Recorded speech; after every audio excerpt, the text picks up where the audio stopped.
Alright, so pretend it's around May 1997 and we just brought this machine home from Comp USA or whatever store was around back then. No, nobody's paying me to endorse them. They're out of business anyway. I don't think Comp USA is. I know Circuit City is. So yes, we got it back from Circuit City and we're going to fire it up for the first time. So here's what we would do. Back here, got your power connect. One thing I didn't show you, but it's pretty mundane and pretty standard. So connect it into the back.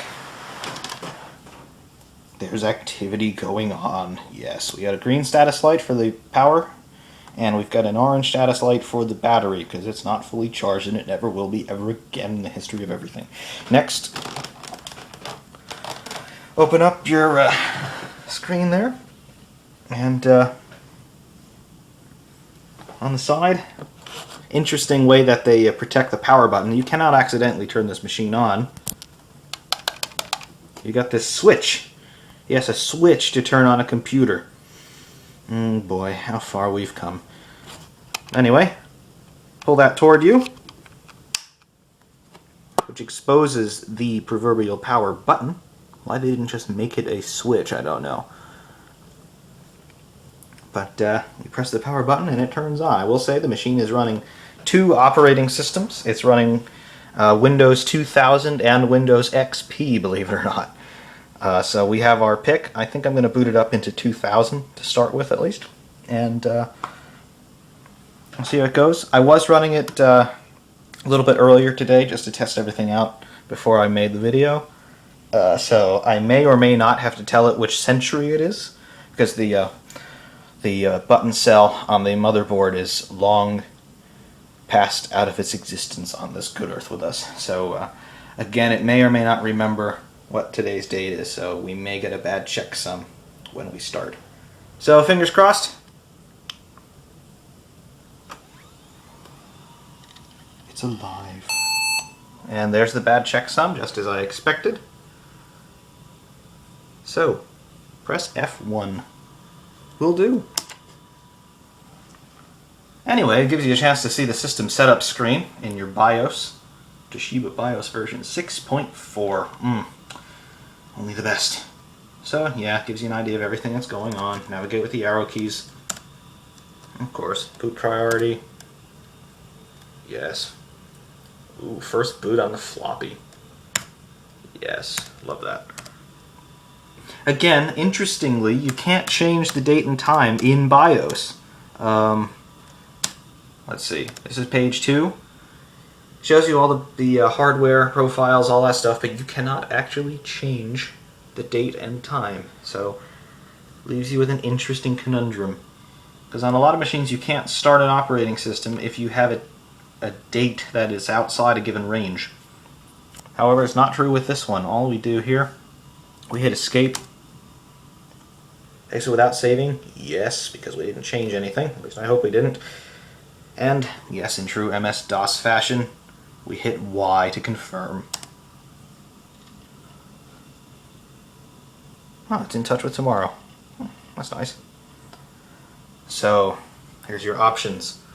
We pick Windows XP Professional or Windows 2000 Professional. Glad to know we're in the hands of a professional. And it gives a countdown before it will pick for me. And it would default to XP, so arrow key down, Windows 2000, enter. And now comes the clatter and din of a 90s era hard drive.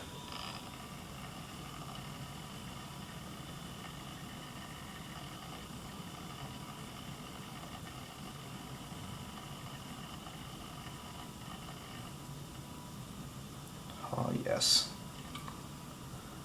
I'm having flashbacks to elementary school, to be honest. That's what we were running on all the machines in our computer classes there. Those of you older than me are probably saying, I don't know what you're saying, to be honest. And those of you who perhaps never even saw Windows 2000, you're getting a history lesson, I guess. But yeah, this was something I used every day, pretty much, and I basically learned to use a computer on this operating system. Which is a good thing because it's widely regarded as being one of the best that Microsoft ever made. Personally, I prefer 98, but I don't have a machine that runs 98 anymore, regrettably. So 2000 is as close as I can get. Still a very nice operating system, allows you to get into all of the nooks and crannies that later ones such as XP and Vista try to erase.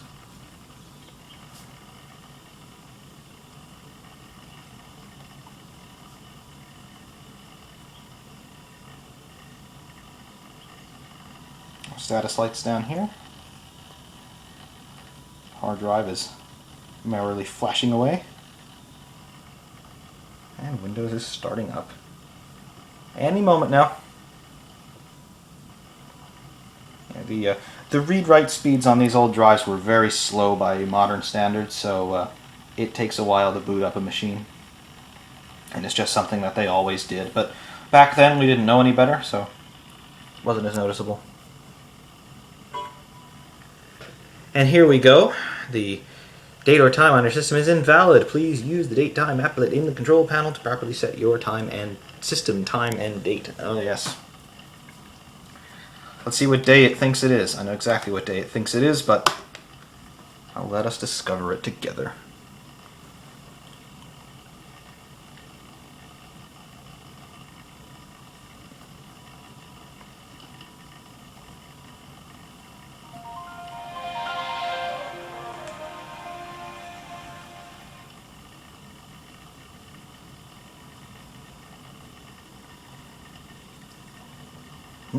There's your toolbar.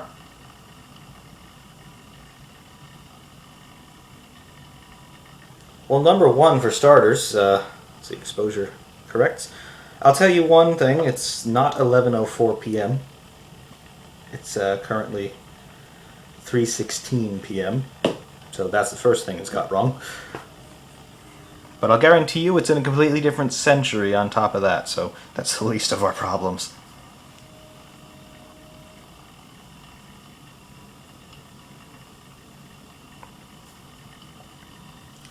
Again, not much going on right now.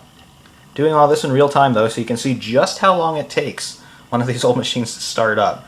So you had to account for all this before you really wanted to do anything. Let's say you got into work and you had to start working on something right away. Well, you were waiting at least 5 minutes before you were starting. Probably a bit longer. This machine, again, the better part of 20 years old, so I'm sure it's not quite as limber as it once was.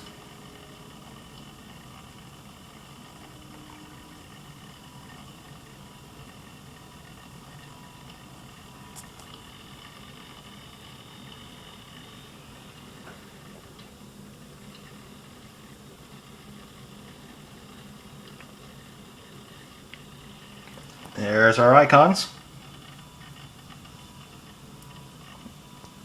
And the provided Windows 2000 wallpaper.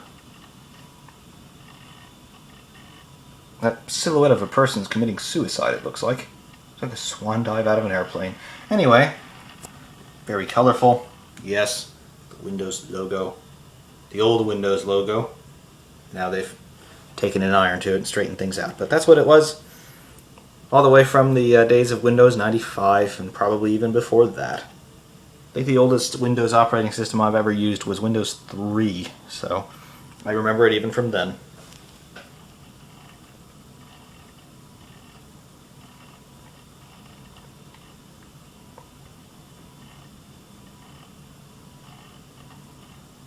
I think we're mostly ready to go here. You can usually tell because the hard drive access light starts flashing intermittently rather than being on almost constantly. So, yeah, we're ready to go. We'll call the machine at idle at the moment. Give you a little idea of what's going on in terms of the system resources. Here I am. I'm the one that's familiar with the machine and I'm still looking around. There's only one control key, so for the Control-Alt-Delete to bring up the task manager, we've got to, let's do this one-handed because I've got the Control-Alt here and the Delete over here. My piano playing days are coming back. Alright, Control-Alt, can I reach for the Delete? Yes. So, task manager, there we go.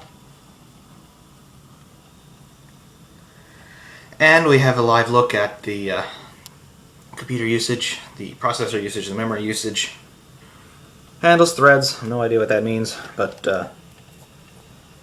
that's what's going on. Commit charge, again, I don't know what that means. Physical memory and kernel memory. Still haven't figured out what a kernel is, and I know it's got nothing to do with popcorn or the military. But there we go.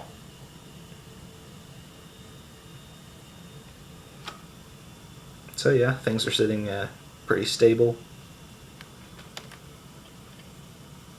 All the currently running processes, yes. And applications which are running, and there are 0, just as I expected. But other than this, it's Windows 2000. Those of you who have used Windows 2000, you know what it is. There's nothing spectacular really about Windows 2000. Funnily enough, there really wasn't anything spectacular about Windows 2000 in the year 2000 either, so be that as it may. I guess this is the time to show you the disk drives in operation. Oh, actually first, let's tell it what century it is. Let's see, what day does it think? Oh, wow. That's worse than I thought. See, a lot of times this defaults to January 1st, 1990, but we've actually gone back farther. We've gone to New Year's Eve, 1989. Huh. I shouldn't even be alive right now. Define time and space and everything good about the world. Anyway, 2013, now we're in the future. Let's see. Referring to the iPhone to see what day it is. Yes, June 25th. I knew that. I wrote that when I went into work today. Huh. Memory is fleeting. Anyway, current time. Oops. Will it do a 24-hour timer? No, it won't. It is currently 3. Come on, select yourself. There we go. It's 3:21 at the moment, about to turn to 22, so we'll set it for 3:22, and actually we can synchronize it exactly with the iPhone. So let's wait for it. 3:22 and 10. Now, alright. So now, as you can see, it knows what century it is, what month it is, what day it is, and now what time it is. Which means as long as I don't unplug the machine, it won't have that problem again on startup in terms of giving me a bad checksum.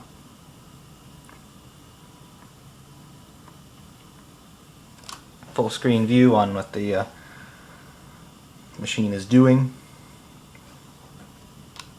Pretty much saw that already. Nothing fun. Anyway, back to what we were about to do. Show you the floppy drive in motion. So, to connect the floppy drive, I just want to cover up power switch so I don't accidentally hit it and embarrass myself. Open the panel there. Make a cable. Plug it into the bottom port there. Ah, the nice little click. Everything Toshiba made has a nice little click to it.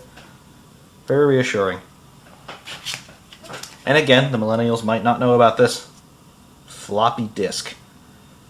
We call them 3.5-inch drives because, well, the disk was 3.5 inches long.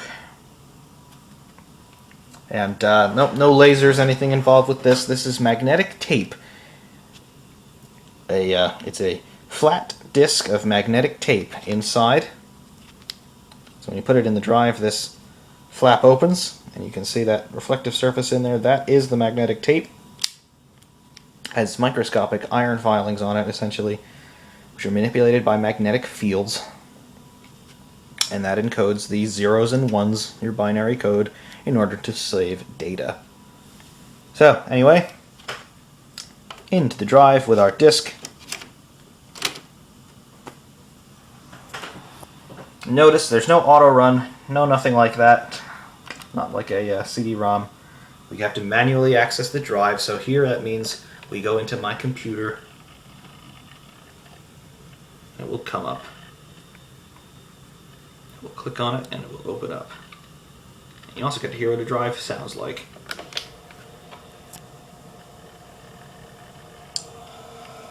So yes.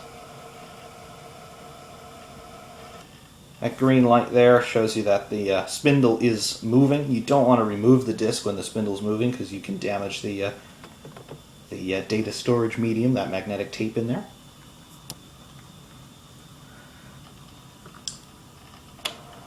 But in any case, here are the specs on that disk. Total capacity 1.38 megabytes.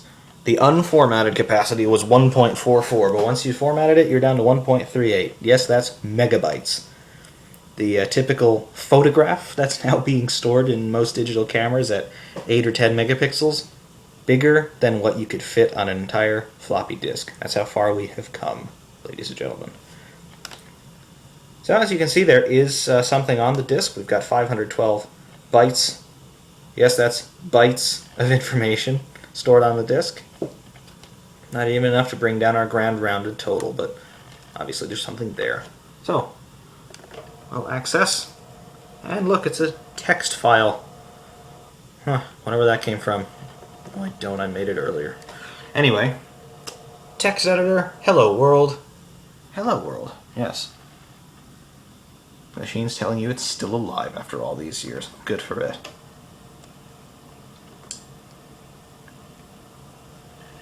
Anyway, the hard drive. There are your stats on the hard drive.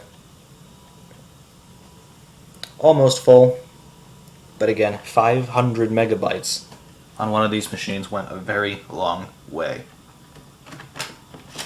Remember, the entire storage capacity of the machine is 4.77 gigabytes. That's it. The whole machine runs on that. You can't even run video games on 4.77 gigabytes anymore. Yes, I'm talking about you, Xbox One. But yes, they were much more efficient in the way that they used the storage back then. And to be honest with you, it really doesn't feel like it's lacking anything. In the context of the modern era, yes, obviously it's slow, obviously it's antiquated. But for what it was back in the day, these were actually very good, competent machines. They were dependable, reliable, and any other iables you can think of. They got the job done, they did what they advertised, with very little, if any, drama. And as you can tell, they built them pretty well because here it is, 2013. This was built in 97, 98, around that era. Still starts up with no problem. So anyway, we'll shut it down. Yes, I do want to shut down. I'll show you what the shutdown was.